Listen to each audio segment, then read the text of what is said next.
주일의 은혜와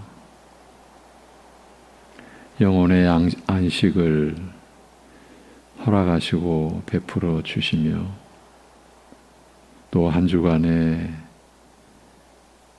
이 세상의 모든 역사와 주의 백성된 우리의 삶을 주관하시는 하나님 아버지, 주님 앞에 우리 자신을 이 새벽에도 의탁하오며 그 의탁하여 드리는 것이 얼마나 감사한 일이고 우리에게 기쁜 일인지를 또 기억하며 주의 말씀을 나누고자 하오니 우리 안에 임하셔서 하나님의 이 모든 생명의 역사를 이루어 가시는 성령께서 우리의 연약함과 무지함을 일깨워 주옵시고 우리의 심령을 밝혀 주셔서 나누는 말씀 가운데 우리가 참여하며 그 말씀이 우리의 빛이 되고 우리 발길의 등불이 되어 주셔서 우리가 주님을 쫓아 살아갈 수 있게 하여 주옵소서. 주님이 우리의 주 되심을 오늘도 고백하고 그 안에 삶을 이룰 수 있게 하여 주옵소서. 예수님의 이름으로 기도합니다. 아멘. 로마서 6장 1, 2절 말씀을 보시겠습니다. 로마서 6장 1, 2절.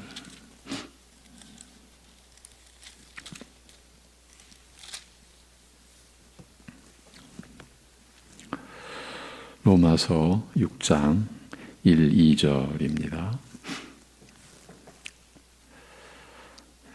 같이 보시겠습니다.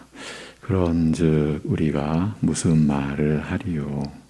은혜를 더하게 하려고 죄에 거하겠느냐? 그럴 수 없느니라. 죄에 대하여 죽은 우리가 어찌 그 가운데 더 살리요? 아멘.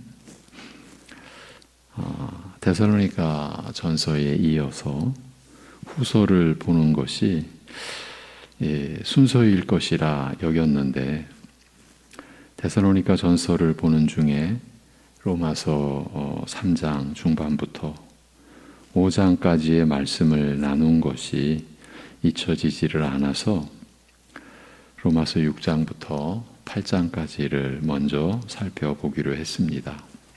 그 이후에 데살로니가 후서를 보았으면 합니다. 이 로마서는 나눌 때마다 더 깊이가 새롭게 죄송합니다. 나눌 때마다 더 깊이가 새롭게 다가오고 그만큼 은혜의 풍성함을 누리게 된다는 점을 이번에도 확인할 수 있었습니다. 그래서 잊혀지지 않는다고 한 것이고 이번 기회에 계속 다시 보는 것이 유익하리라고 본 것입니다. 이제 들어가 보겠는데 오늘 본문 로마서 6장을 보기에 앞서 로마서가 어떻게 전개되는지에 대한 개괄적인 안내를 해드리고 그 안에서 로마서 6장이 어떤 위치에 놓여 있는지에 대하여 소개해 드리겠습니다. 로마서 1장부터 4장까지에서는 먼저 사람들의 죄로 말미암아 하나님의 진노 아래 처하게 된 비참한 불행에 대하여 그건 3장 중반까지가 바로 그 내용입니다.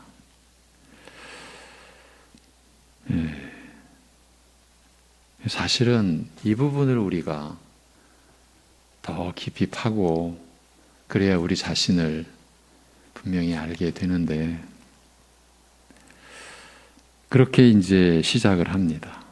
죄와 비참, 인간의 지적, 의지적 또 감정적 모든 면에서 얼마나 어떻게 부패하고 무능력해졌는지에 대하여, 그리고 예수 그리스도 안에 있는 구속으로 말미암아 믿음으로 값없이 의롭다 여김받게 하시는 하나님의 의가 나타난 것에 대하여 밝힙니다. 인간의 죄의 실상을 밝히고 하나님의 의가 나타난 것에 대하여 밝히는 거죠. 그런 다음 아브라함과 다윗, 곧 이스라엘 역사를 대표하는 두 인물의 신례를 들어 이 은혜가 율법과 선지자들에 의해 대대로 증거되어 온 사실을 알리는 것으로 마무리합니다. 이 로마서 4장입니다. 그래서 우리가 로마서 4장에서 아브라함과 다윗을 통해 그리스도 예수 안에 있는 구속으로 말미암아 믿음으로 값없이 의롭다 여김받게 된 진리를, 그 은혜 안에 나타난 하나님의 의를 우리가 지난번에 이 새벽 시간에 나눴던 것이죠. 여러분, 아브라함과 다윗, 이스라엘 역사를 대표하는 두 인물이라고 할 수 있는 것은 신약의 시작인 마태복음 1장 1절, 아브라함과 다윗의 그 세계라, 그 족보라, 이렇게 시작하지 않습니까? 이제 그리고 나서 이어지는 로마서 5장은 칭의, 그러니까 그리스도를 믿음으로 값없이 의롭다 여김받는 그 칭의. 이 칭의라고 하는 것은 하나님께서 그렇게 불러주신다, 그 말이죠. 그 말 뜻은 그렇게 여겨주시는 거죠. 그래서 시편에서도 의인이라고 하는 그런 구절이 나올 때, 이 세상에 의인이 있었구나, 그렇게 우리가 보는 게 아니고 하나님께서 의인으로 보아주시는 거, 여겨주시는 거, 의롭다 여겨주시는 바로 그 표현이죠. 칭의입니다. 그 5장은 칭의와 더불어 누리는 하나님과의 화평, 그리고 하나님의 영광에 대한 소망에 관하여 가르치는 것으로 시작을 합니다.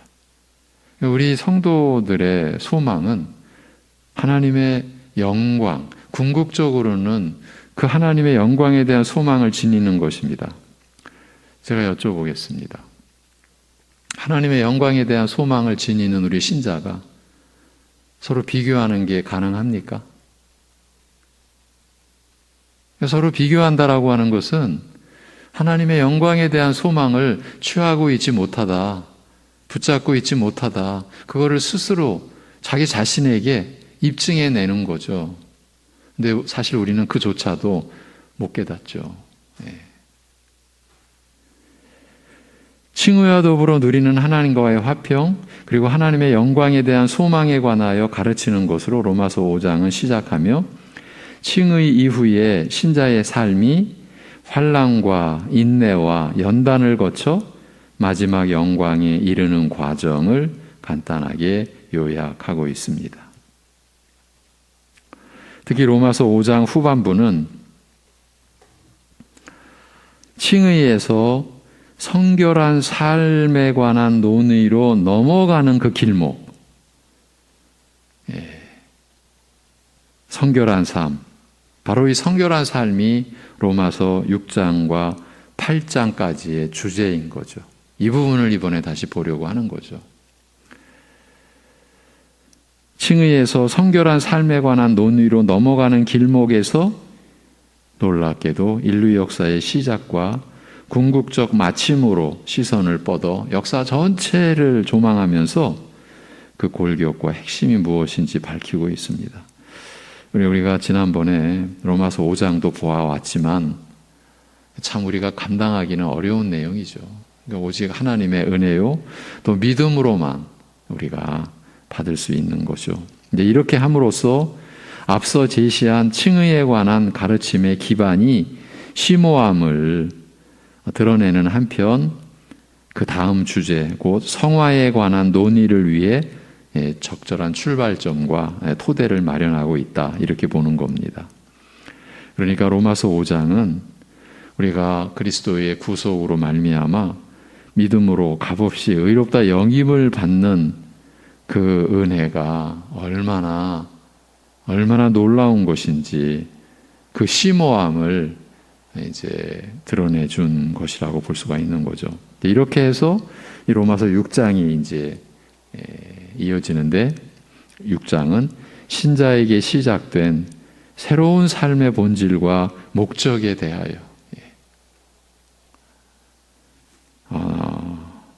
그러고 보면요, 우리가 주일 말씀으로 보는 베드로 전서는 구원의 은혜, 곧 중생의 은혜와 산 소망을 가르치고 나서 구원의 목적에 대해서, 그 구원의 목적이 성결한 삶 아닙니까? 그렇게 연결이 되는 거죠. 로마서 6장이 바로 신자에게 시작된 새로운 삶의 본질과 목적에 대하여, 또 로마서 7장은 이 목적 내지 목표에 이르는 것을 방해하고 위협하는 치명적 약점, 곧 육에 대하여, 그리고 로마서 8장은 이 육을 무력하게 하여 새로운 삶을 가능하게 하며 그 마지막 목표에 이르게 하는 생명의 성령의 법에 대하여 세심하게 가르칩니다. 이 부분을 여러분과 함께 이 새벽에 다시 한번 보아가려고 합니다. 제가 왜 다시 한번이라고 하느냐 하면, 우리 성도님들 기억하시겠지만, 저도 이제 횟수가 잘 기억이 안 나는데, 우리가 주일에 로마서 8장까지를 한번 다 나눴지 않습니까? 그래서 제가 다시 본다라는 표현을 쓰는 겁니다. 사실 저의 입장에서도 그때보다는 이 새벽에 좀 더 세심하게 보았으면 하는 그런 바람을 가지고 있습니다. 그러니까 사실 저로서는 어렵죠. 그러나 정말 보고 싶고 여러분과 함께 나누고 싶고, 그 이유는 새로운 삶, 그 성결한 삶, 그 삶을 우리가 더 풍성히 누리고 경험하고자 하는 그 소망 때문이죠. 그리고 나서 이 로마서 8장 안에 마지막으로 우리의 연약함을 도우시는 성령님의 기도, 하나님 우편에서 우리를 위해 변호하시는 대제사장 그리스도의 대언, 또 예정에서 시작하여 부르심과 칭의로 이어지고 영화로 마무리되는 전 과정에 개입하여 우리의 구원을 흔들림 없이 이루시는 하나님의 진실한 사랑에 대하여 알리고 있습니다. 그러니까 성삼위 하나님의 그 참 말할 수 없는 은혜에 대하여 알리고 있습니다. 이 대략적인 설명이 로마서 1장부터 8장까지의 개괄적인 내용입니다. 그 가운데서 로마서 6장은 신자에게 시작된 새로운 삶의 본질과 목적에 대하여 기록되어 있다라고 했습니다. 이제 오늘 본문입니다.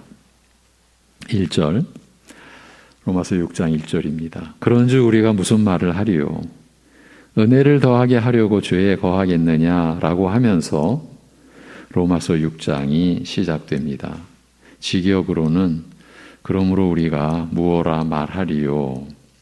이제 하반절의 그 구성이 우리말과는 이제 순서가 바뀌었습니다. 우리말로는 은혜를 더하게 하려고 죄에 거하겠느냐, 직역으로는 죄에 계속 머물러 은혜로 더욱 풍성하게 할 것인가, 이렇게 볼 수 있습니다. 그런데 죄에 계속 머물러 은혜로 더욱 풍성하게 할 것인가 라고 하는 말에서 이미 신자에게 시작된 새로운 삶의 본질과 목적에 대하여 진술하는 로마서 6장이 앞으로 어떻게 전개될 것인지에 관해 충분히 암시되어 있음을 알 수 있습니다. 그러니까 신자에게 시작된 새로운 삶을 살아가기 위하여 이 말씀을 지금 기록하고 있는데, 사도의 입장에서도 신자가 기본이니까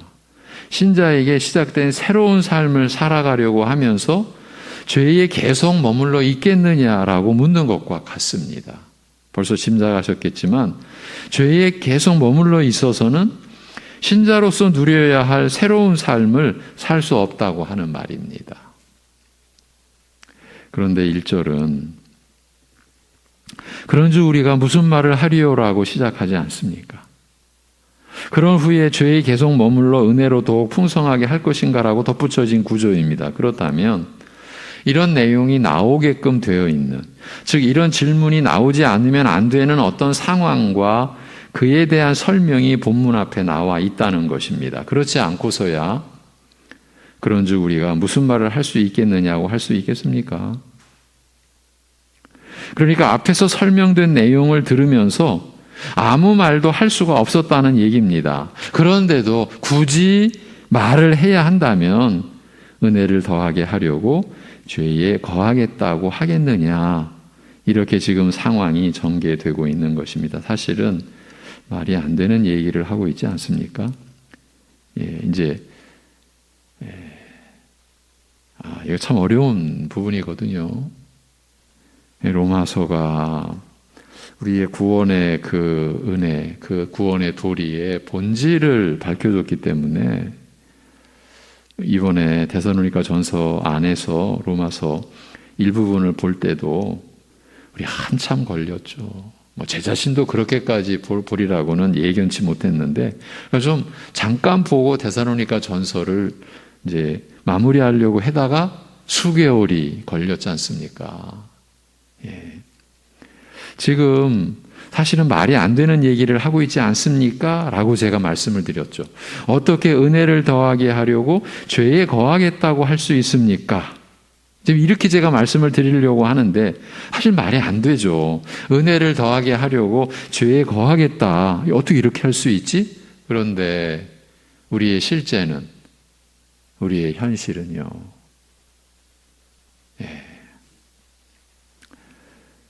본래대로 하면 죄에 계속 머물러 은혜로 더욱 풍성하게 하겠다고 하는 말이지 않습니까? 그런데 바로 앞에서 이미 그러므로 우리가 무엇라 말하리요라고 해서 지금 상황에서는 아무 말도 할 수 없다. 그러니까 로마서 5장까지 진행되어 온 그 하나님의 그 계시, 하나님의 은혜의 말씀 앞에서 더 뭐라 할 말이 없다, 이렇게 밝혀놓은 상태였어요. 그런데 굳이 또 할 말이 있다면 죄에 계속 머물러 은혜로 더욱 풍성하게 하겠다는 것이냐? 이렇게 로마서 6장이 시작된다라는 겁니다. 이렇게 보면요, 사도가 죄에 계속 머물러 은혜로 더욱 풍성하게 할 것인가 라고 적어 놓은 것이 예사롭게 여길 수가 없는 말이라는 점이 새삼 대두가 됩니다. 앞에서는 분명히 할 말이 없다라고 해놓고서, 그런데도 이렇게 말할 수 있겠느냐고 내놓은 말이 바로 죄에 계속 머물러 은혜로 더욱 풍성하게 할 것인가는 것이기 때문입니다. 그러니까 바울은 오히려 은혜를 더하게 하려고 죄에 거하겠느냐, 다시 말해 죄에 계속 머물러 은혜로 더욱 풍성하게 할 것이라고 하겠느냐는 말은 해서는 안 될 말이다.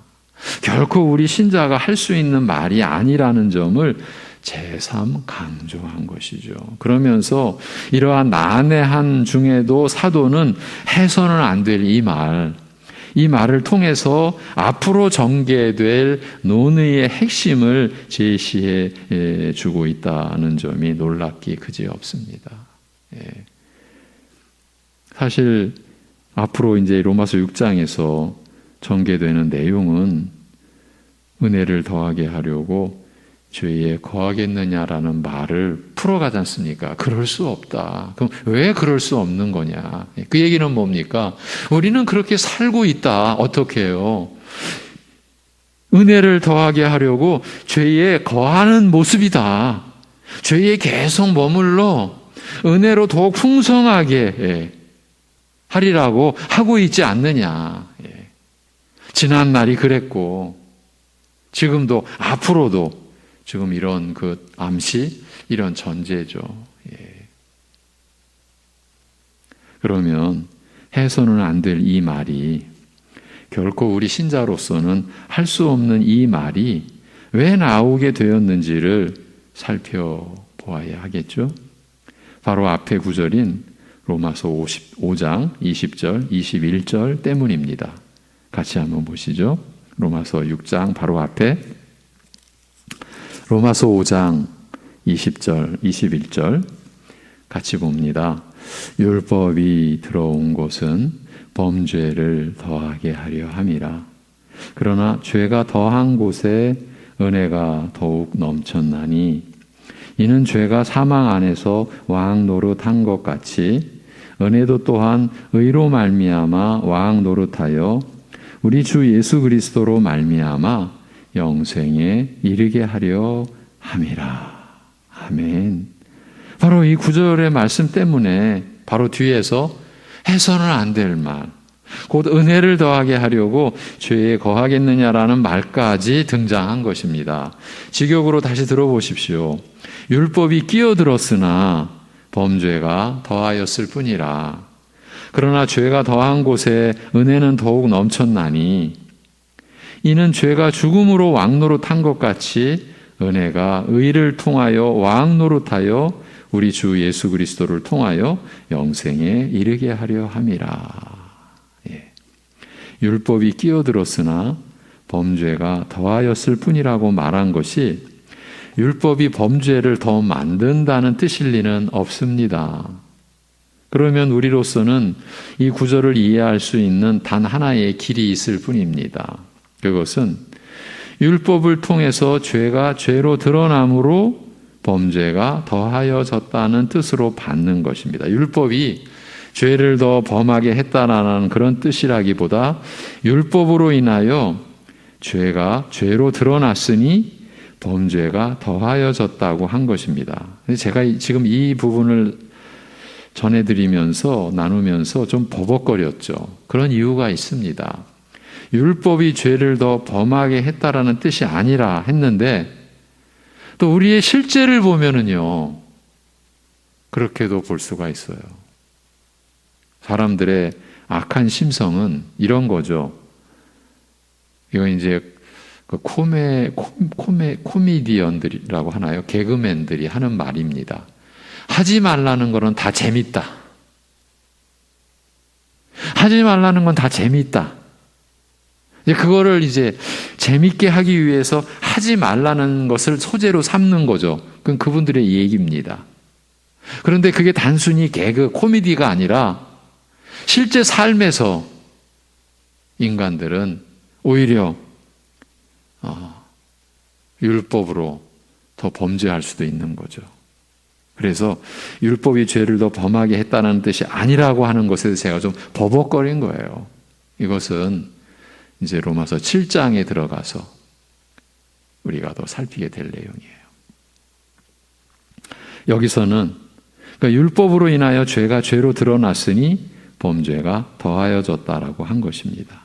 이전과 관련된 다른 구절의 말씀을 들어보십시오. 그러므로 율법의 행위로, 그러니까 율법을 지켜서 율법을 내가 이루겠다. 그런 율법의 행위로 그의 앞에 의롭다 하심을 얻을 육체가 없나니 율법으로는 죄를 깨달음이니라고 합니다. 로마서 3장 20절입니다. 우리로 하여금 죄를 깨닫도록 하시기 위하여 하나님께서 율법을 주셨다는 것이고, 그러니 그 율법을 지키는 행위로 하나님 앞에 의롭다 하심을 얻을 사람이 있겠느냐라는 말입니다. 이미 율법이 주어질 때부터 이러한 목적으로 주어진 거예요. 그런데 이스라엘은 이 하나님의 뜻을 뒤집어 버린 거죠. 자신들이.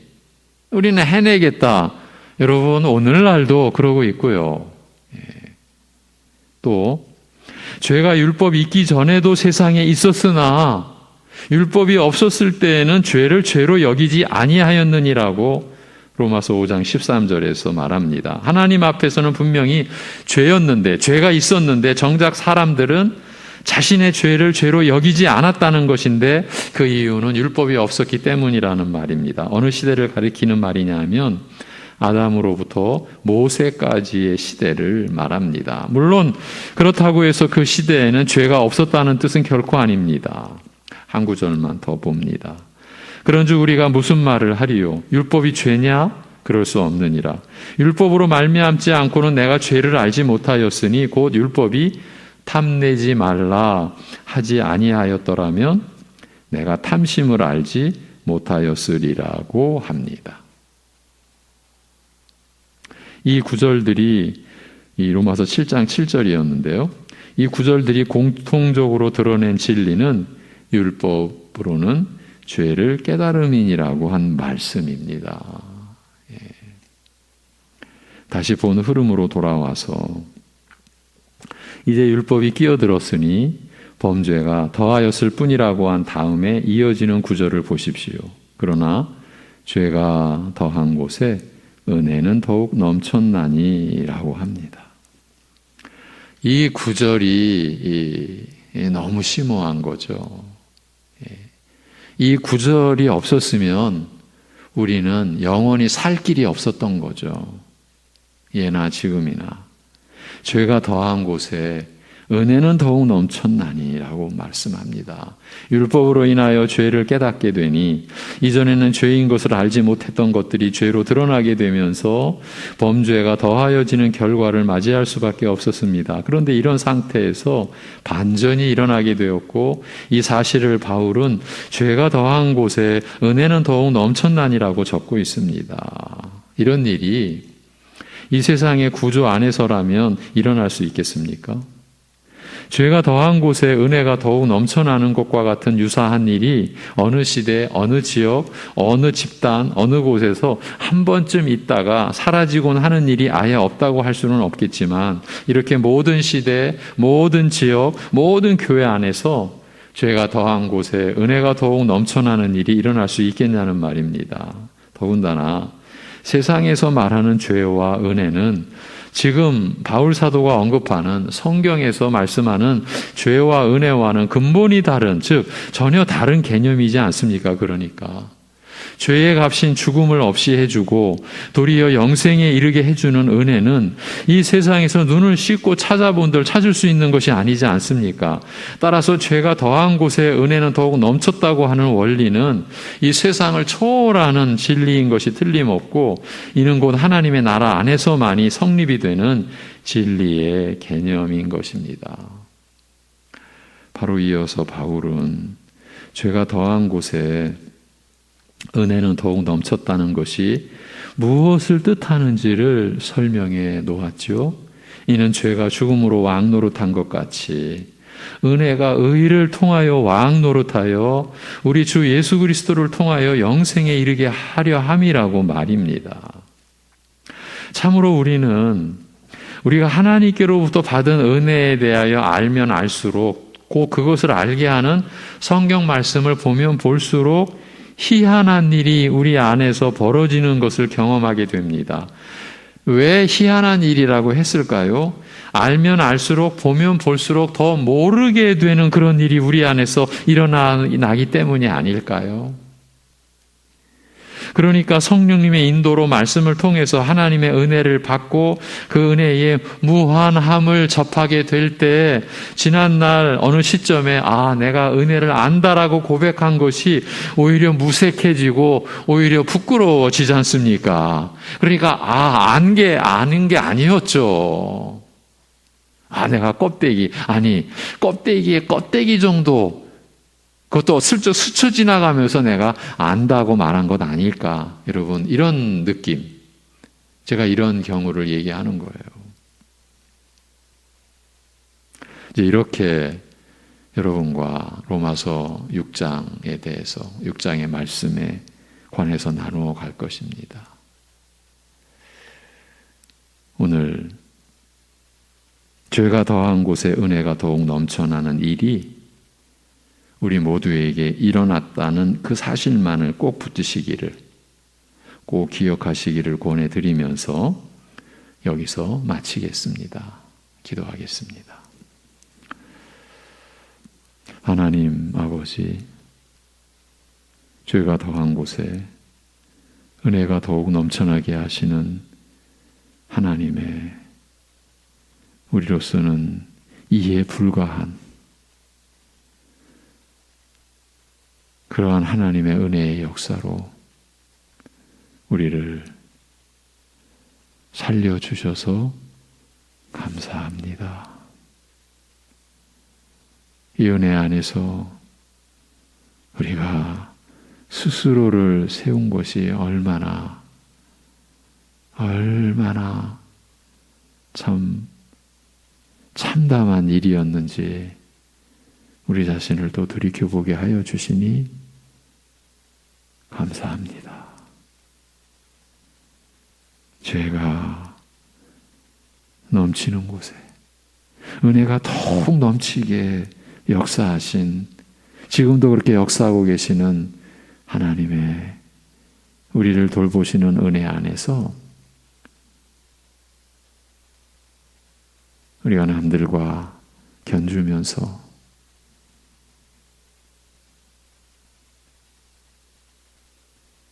자기 자신 속에서 빠져서 헤어나오지 못하는 그 자체가 또 얼마나 하나님의 은혜를 내가 짓밟고